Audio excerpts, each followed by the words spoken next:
IPhone 17 air. So ఈ mobile సంబంధించిన price బయటకు వచ్చింది. అంతేకాకుండా ఫోల్డింగ్ మొబైల్స్ మీద కూడా వర్క్ చేస్తుంది యాపిల్. అంటే small size and large size folding మొబైల్స్ని అయితే వీళ్ళు తీసుకురాబోతున్నారంట. వీటికి సంబంధించిన కూడా వర్క్ అయితే చేస్తున్నారు. అయితే మనకి ఐఫోన్ 16 ప్లస్ యూఎస్లో $900 అయితే పెట్టారు. సో ఇంచుమించు అదే ప్రైస్లో ఐఫోన్ 17 ఎయిర్ ప్రైస్ కూడా ఉంటుందని చెప్పి అయితే తెలుస్తుంది. అంటే మన ఇండియాలోకి వస్తే దాదాపుగా ₹1,00,000 తీసుకెళ్ళిపోతారు.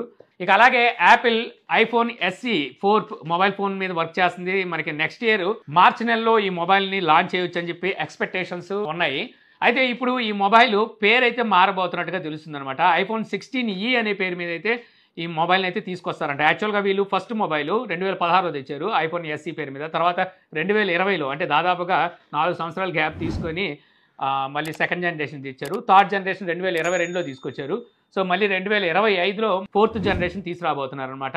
కాకపోతే పేరు మార్చి తీసుకురాబోతున్నట్టుగా తెలుస్తుంది 16E పేరు మీద. అంటే ఇయర్ లాంచ్ అయిన ఐఫోన్ 16 సిరీస్లోకే ఈ మొబైల్ కూడా వస్తుందన్నమాట. సో ఈ మొబైల్ యూఎస్లో $500 అయితే పెట్టబోతున్నారంట. అంటే దాదాపుగా $42,300 అంత ప్రైస్ పెట్టబోతున్నారు. మన ఇండియాకి వచ్చేసరికి దాదాపుగా $55,000 ప్రైస్ పెట్టే అవకాశం అయితే కనిపిస్తుంది. చూద్దాం మరి. ఇక నెక్స్ట్ చూస్తే OnePlus Open 2 OnePlus second folding mobile అనమాట.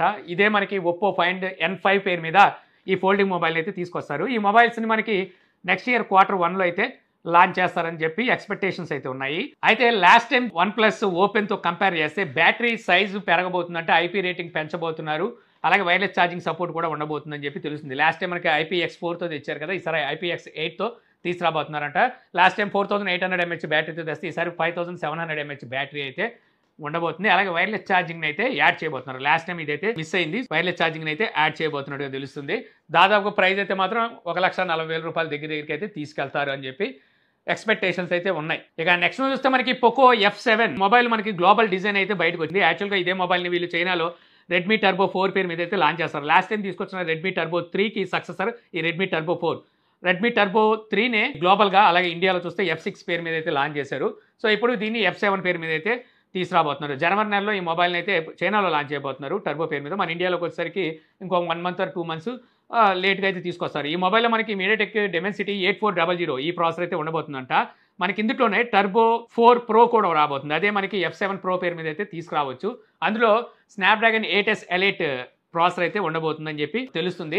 ఆ మొబైల్ మీకు ఏప్రిల్ నెలలో అయితే లాంచ్ కాబోతుంది. యాక్చువల్గా ఇక్కడ మనకి ఈ మొబైల్ డిజైన్ చూసారనుకోండి, సో మీకు ఇక్కడ ఖచ్చితంగా శాంసంగ్ మొబైల్ అయితే గుర్తొస్తుంది. శాంసంగ్ S24 సిరీస్లో S24 ఉంది కదా, అందులో 3 కెమెరాల నుంచి ఒక కెమెరా తీసేస్తే ఏ రకంగా కనిపిస్తుందో సో ఆ రకంగా ఉంది. అలాగే ఐఫోన్ 16 ప్లాట్ఫామ్ యాడ్ చేస్తే సేమ్ ఆ మొబైల్ లాగా అయితే కనిపిస్తుంది అనమాట. అటువంటి డిజైన్లో అయితే మొబైల్ని తీసుకురాబోతున్నారు. కాకపోతే రెడ్మీలో తీసుకొచ్చినప్పుడు ఈ మోడల్లో తీసుకొస్తారు, అంటే ఈ డిజైన్లో తీసుకొస్తారు.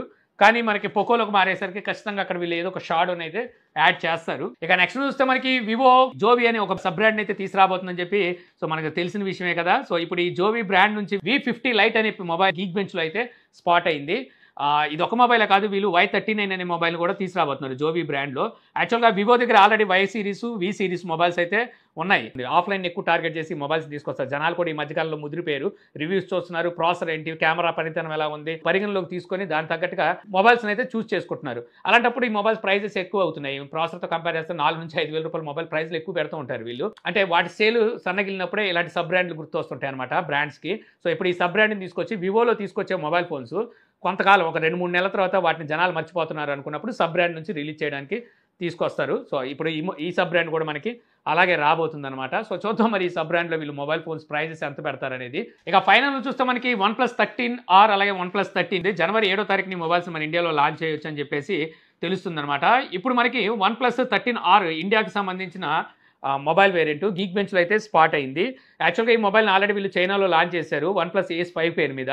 సో అదే మొబైల్ని మన ఇండియాలోకి వచ్చేసరికి OnePlus 13R పేరు మీద అయితే తీసుకురాబోతున్నారు. ఈ గీక్ బెంచ్లో మనకి Android 15తోనూ అలాగే 16GB ర్యామ్ స్నాప్డ్రాగన్ 8 Gen 3 ప్రాసెసర్తో అయితే ఈ మొబైల్ స్పాట్ అయిందనమాట.